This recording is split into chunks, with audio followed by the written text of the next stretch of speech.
硬体的服务跟硬体的制造非常非常迫缺的。那特别是当这个世界又因为中美对抗的关系，把中国开在外，台湾可能是全世界可以提供最稀缺的硬体整合资源的国家跟经济体。我很想大声的这样讲，其实在未来的10年，硬体可能会主导全世界，可能会吃掉全世界。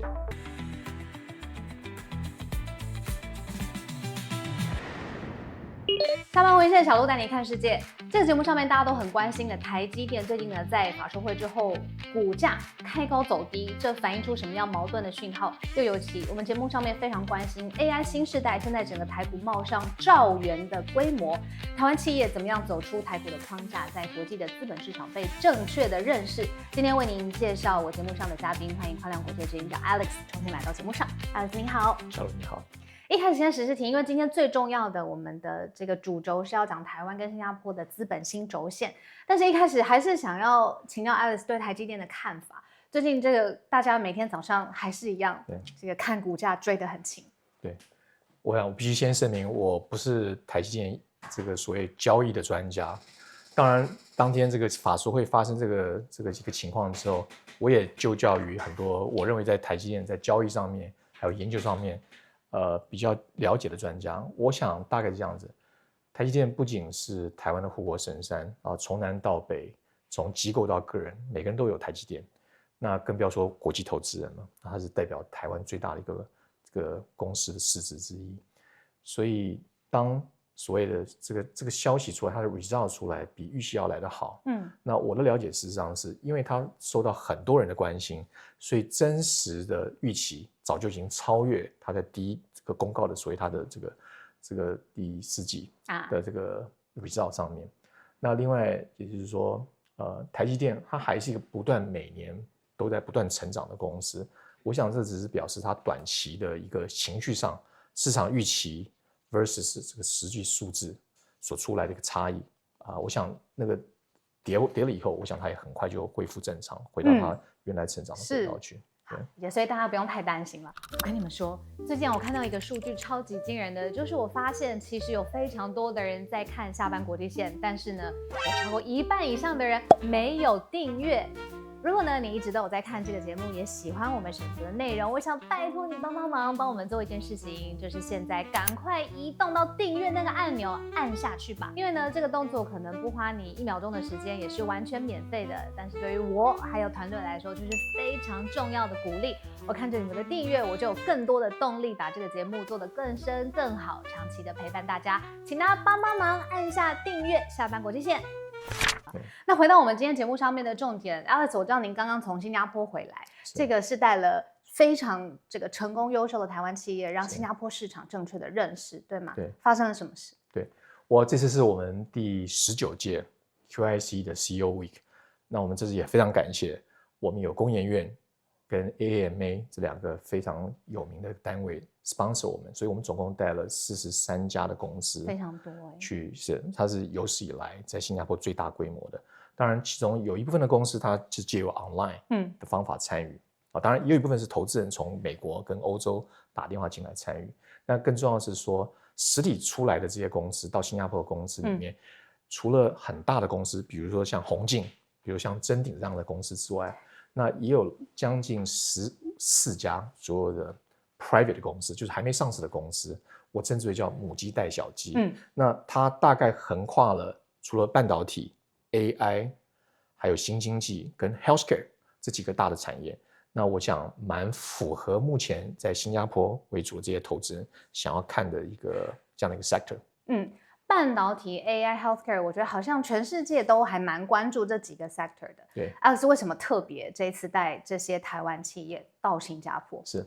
我想这3个产业代表的是台湾最有潜力的现在跟未来。我想半导体供应链这个题目不用讲了，我想我在过去的2-3年常常提出像这样的论证，台湾的这个半导体供应链围绕着 TSMC， 它未来10年的市值涨10倍，到目前为止我还是坚信这样的看法。那更不要说它带动的是一个整个 AI 的一个浪潮，那 AI 的 components 跟 hardware 的部分也是这个大族群的一部分。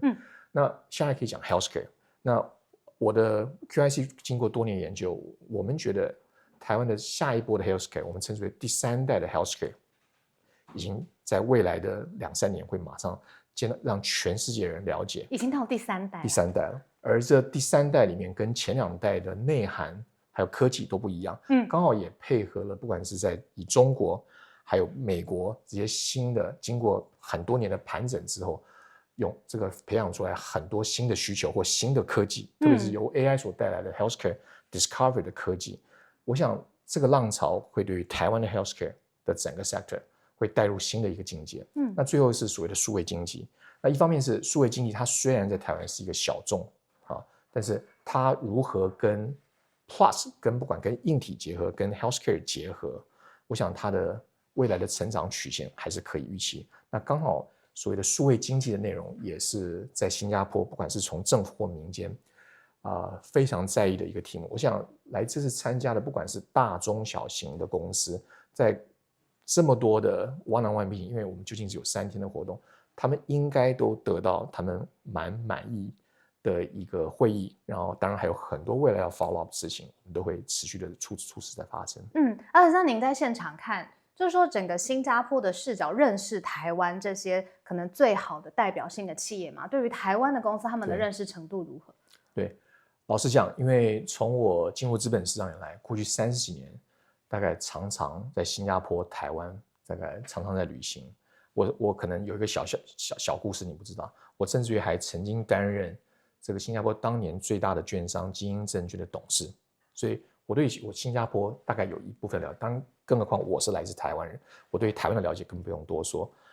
我能够简单的讲是，新加坡的人跟他当地的这些所有的公司，他们当然认识 TSMC， 但是除了 TSMC 之外，我觉得他们对于台湾的印象可能还留在比较疏浅的一个印象当中。但是从台湾的角度而言，我们总觉得台湾跟新加坡好像是兄弟一样，很多不是新加坡的早年有很多的在星光部队在台湾做军训，对，那台湾人也常常会去新加坡，但事实上当你走到经济跟产业的层面的时候，我觉得中间对于互相了解的 gap 还是蛮大的。这是为什么说我希望有这次这样的活动，当然因为这是第19届，那这一届也是因为台湾在2025年第一次成为新加坡的第1大贸易伙伴，在过去从来没有是台湾，所以我觉得这个机会非常好。我想也是利用这样的一个很棒的 window opportunity， 带了这个具有非常代表性的台湾公司，不管它是这个 public 或是 private 的公司，趁着在新加坡它也开始重视台湾的时候，想要了解台湾的时候来做这样子的接触，我觉得时间刚刚好，大概是这样子。作为第1大的这个贸易伙伴，其实这个数据我也觉得蛮讶异的，因为我们看新加坡现在整个新加坡管理的这个资产 AUM 突破了4兆美金，我很好奇，那他们对于投资台湾企业的兴趣现在才刚刚开始吗？我想过去来讲，投资台湾这件事情呢，大部分还是以新加坡在地为主的2种投资人，一种是所谓的以 GIC 为主的专门投资海外股票的投资人，比如说 GIC 早就已经是台积电大概第1大的外资股东，而且他们了解，但是他究竟代表是一个新加坡政府官方，所以他们也是蛮低调的。还有就是在新加坡，在新加坡当地为各种不同外资投资机构服务的新加坡人，那当然他们也了解，因为他们的职责就是帮他们所代理的机构来了解投资台湾。那你要说一般 general 对于新加坡人对于台湾的了解或对产业了解，我觉得还是有很大的 gap。当然最近这几年来，可能大家也听过，因为全世界所有的资金，不管是来自亚洲的，还有包括来自这个中东还有以色列的这一群基金，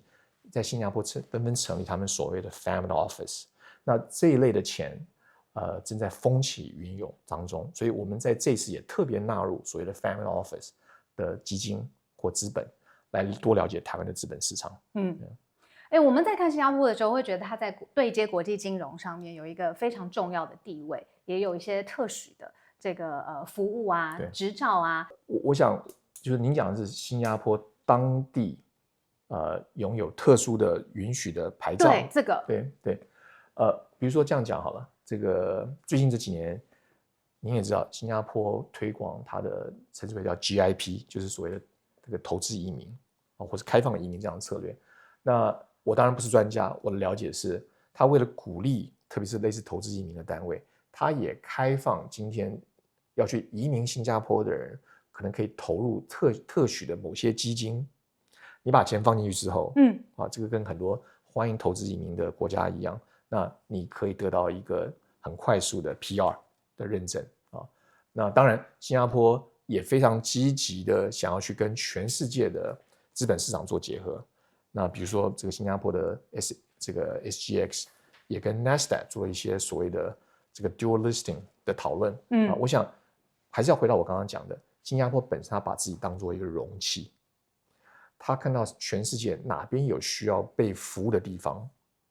那他就会往那边走。Alex，那这样在大的脉络之下，资本也风起云涌，而且他们觉得要服务全世界有需求的人。台湾的企业在这一波的前提之下，看到什么样的机会，必须要赶快切入。我想是这样的，如果我能够再用更精准的描述一下，台湾跟新加坡都是以提供服务给全世界的国家跟全世界的企业。台湾的服务的方法是用硬体来服务全世界，新加坡的方法它是用它当地的人才跟策略位置还有资本服务全世界。那这两个不同的经济体其实有很多可以互补的地方。那从台湾的角度而言，我想在 China Plus One 这个策略还有这个中美的对抗情况发生之后，很多的台商都要从中国的单一的生产基地大部分的情况是移到东南亚。对，那它让新加坡变成一个势必是不可忽视的一个 operating 的 center， 因为整个在东南亚不管是运营或资本的中心都在这个新加坡。事实上，我们这几年也看到不同的企业已经开始 take 很多的 action 在做这个事情。比如说举一个简单的例子，台湾的最大的 IPC 公司华汉，他在前一阵子不久前就 acquire 了一个叫 NERA， 是一个在新加坡上市的公司。上市之后，他把这个公司当做一个进入东南亚的跳板。因为新加坡要进入东南亚，我想新加坡是一个很好的跳板。那这个公司被华汉所这个买了大概50几个% 的股份之后，从他买完到现在，股价涨了160个%。但是很多台湾的朋友不知道。那同样的，新加坡的这边的投资人其实也开始产生很多不同的动作。除了投资已上市的股票，比如说台积电跟所有的公司之外，我想在2个月前有一家准备上新贵的公司叫义翔，它也是刚好是台积电供应链。那新加坡政府的主权基金也在还没上市前也投了将近3个%。这些都已经是 highlight 这两边的不管是投资贸易还有相关互相合作策略合作的题目已经悄然开始。那我刚好也只不过是用画龙点睛的把这样的一个活动让全世界包括台湾跟这个新加坡的企业家或投资人让他们了解到这个只是刚刚开始。我想这个趋势在未来10年之内大概只会更兴旺。对于新加坡对于台湾两边的企业家投资人而言，我觉得大家应该更加紧的掌握这个机遇。那具体来说应该要怎么样合作呢？因为我很认同刚才Alex讲的，这个新加坡跟台湾都以服务为主，可是服务的重心内容是不一样的。对，怎么样像这样强联手1+1大于2，这样在策略上面应该怎么选择？我想可以做个简单的想法。第一个，新加坡跟台湾两边都互相需要彼此多了解，因为只有大家多了解，才知道我们这样如何可以彼此用自己的强项啊。那我常常开玩笑讲，这个两边的同胞或者是朋友都算是这个互为兄弟，但是你也知道，在市场上或在经济体上都有一些比较酸民，他们我称之为叫悲观的人，喜欢看到这个 difference， 然后做很多的批评。那我倒是觉得说，任何是一个有勇有为的企业家，他看到差异，但是呢，想办法让差异来做大家互补，来共享、共好。那共享共好是我想讲的事情。那如何共享共好呢？因为以台湾而言，现在有很多台湾的企业已经在东南亚做布局了，所以他势必是要把新加坡当做一个 booking center。那我想很多的中介机构都在忙着这个事情当中。那另外一个是从新加坡过来的资本。当我们讲新加坡过来资本的时候，我讲的不是只有新加坡当地的资本，比如说像 GIC， 还有包括来自全世界委托新加坡来帮他操盘的这些资本， OK， 里面也包括 family office，这些全亚洲最有钱的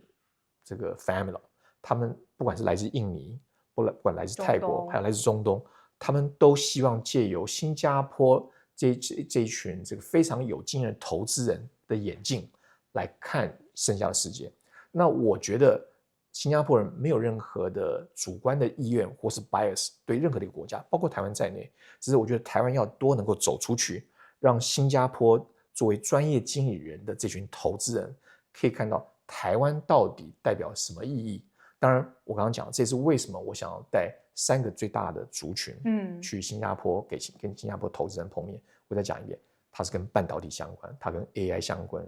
它跟这个数位经济以及 healthcare 我想这些东西你放在全世界可能都是属于台湾最具有竞争力的一群公司跟一群产业。我想请教，台湾这些最有竞争力的企业没有办法自己接触到这些国际的资本嘛？要透过这个新加坡的中介，你说专业的眼光看到我们，为什么？我想当然如果你是台积电，你是台湾前10大市值的公司，我想这些公司有绝对自己的能量，自己透过自己的不管各种不同的方法接触全世界最厉害的投资人。但是别忘了，台湾被列作所谓中小型公司为主的国家，大概以20亿美金为界限，大概台湾长期来20亿美金，就是差不多600多亿台币的公司，差不多都是150、140家左右。那以台湾上市2000家公司为例，大多数的公司可能都没有这样的这个资源，那更不要说那些还没有上市的公司。所以新加坡它身为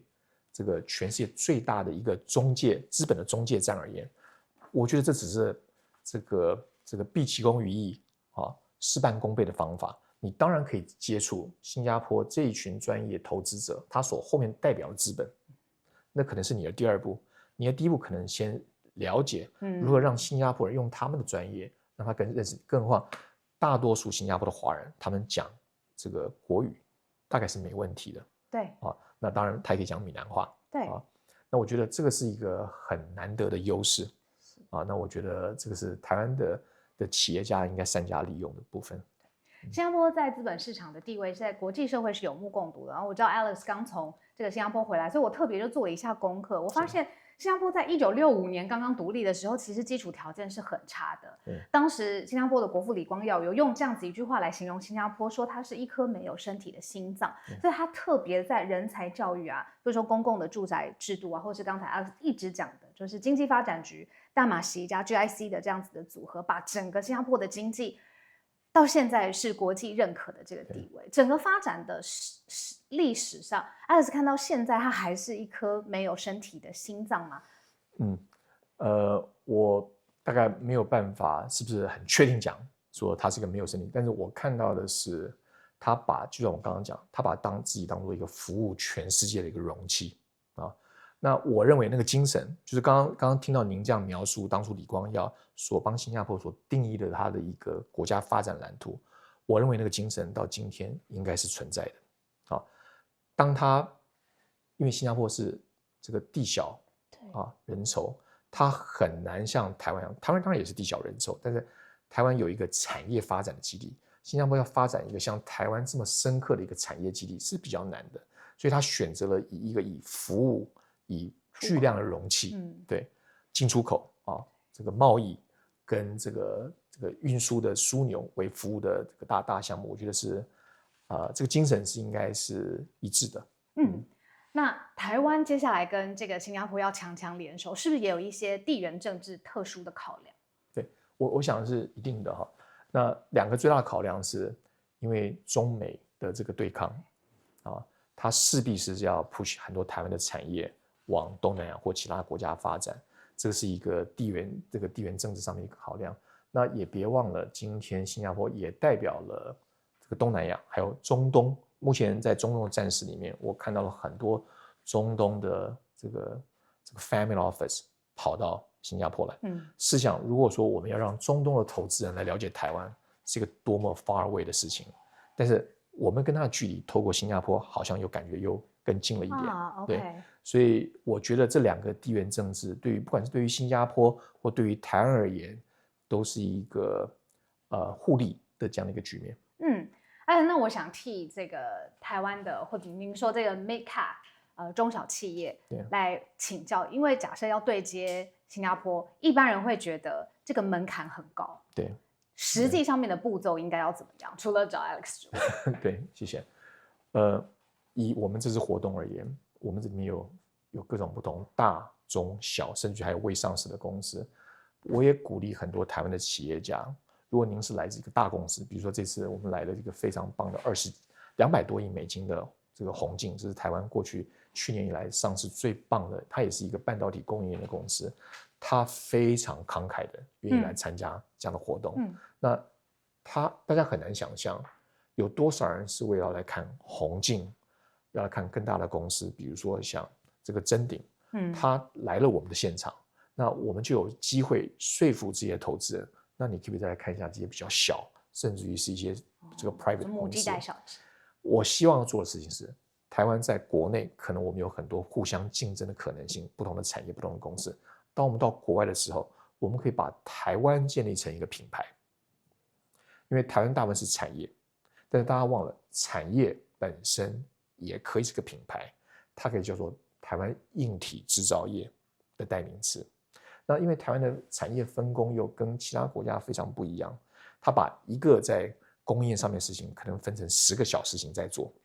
任何的投资人，甚至有时候我也觉得台湾的投资人很厉害，他可以对某一个题目，台积电供应链里面有100多家已经上市的公司，他都非常熟悉。但是我们试想，我们千万不要把这样的印象去类比说，所有全世界的人都应该这样看。如果我们集合着台积电供应链，我只是举例说明，它变成是一个供应链的题目，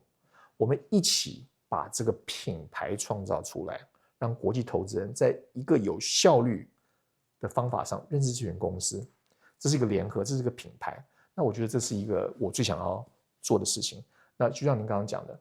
小公司它在先天上是的确比较具有劣势的，当他想要让国际资本看上自己，那特别是过去的中介机构，不管是券商、投行，他们都偏向来看大公司。对，因为很简单，你去 cover 一个大公司，比如说台积电，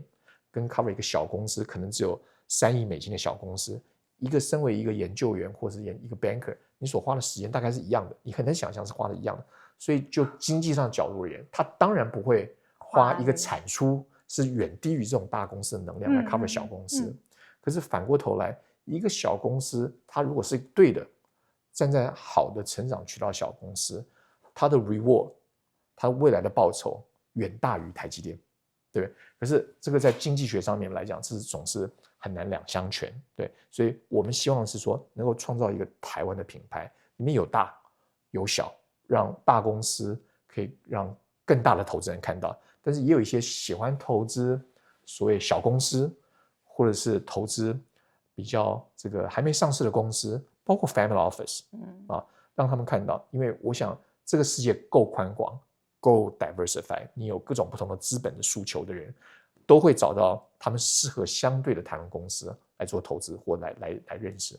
这一题我非常有兴趣，我想特别问细一点，就是说国际市场上面也需要认识台湾制造或台湾硬体这个品牌，那可能会有一些联想，像是我们讲到新加坡这个国家品牌的时候，会觉得有效率、有人才，可以对接国际的金融服务。那在您的想象中，或你会用什么形容词去形容台湾制造业品牌、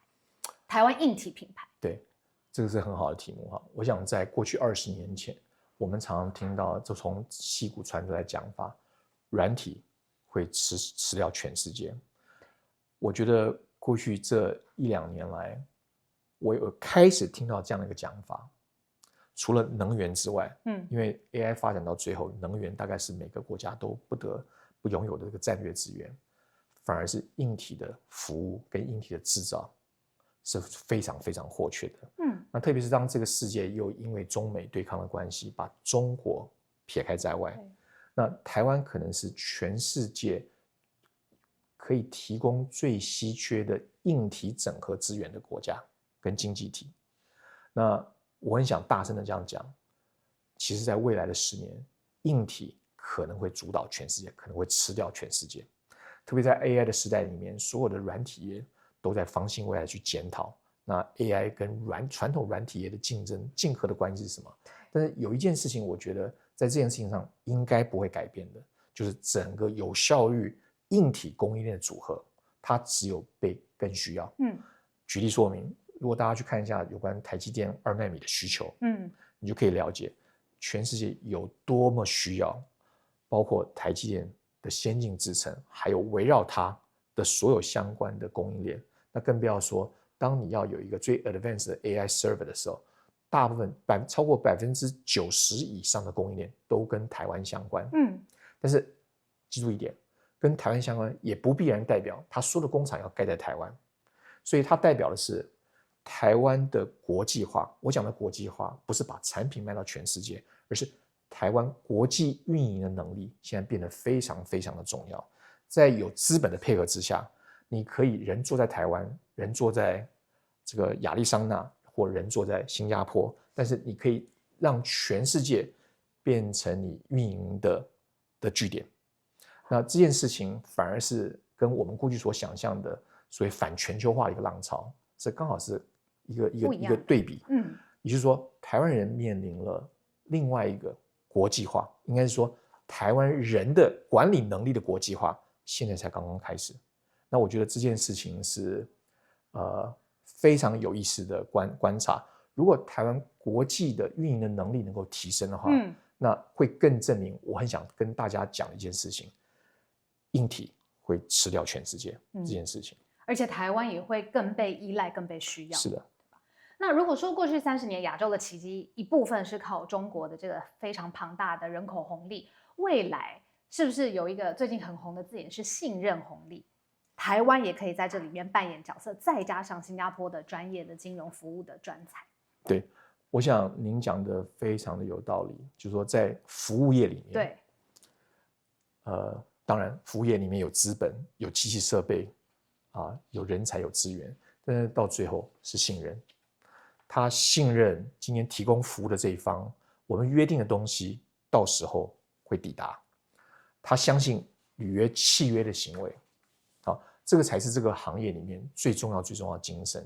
今天不管是台积电，还有所有今天在台湾供应链的所有的参与的公司里面，这件事情被我所知道的大多数企业家奉为圭臬。同样的，新加坡他不管是在做金融服务或在做其他的 service 服务的时候，他也把信任当作最重要的事情。我想用信任这个事情来描述以服务为主的精神的台湾跟新加坡，可能是非常简单易懂的一个过程。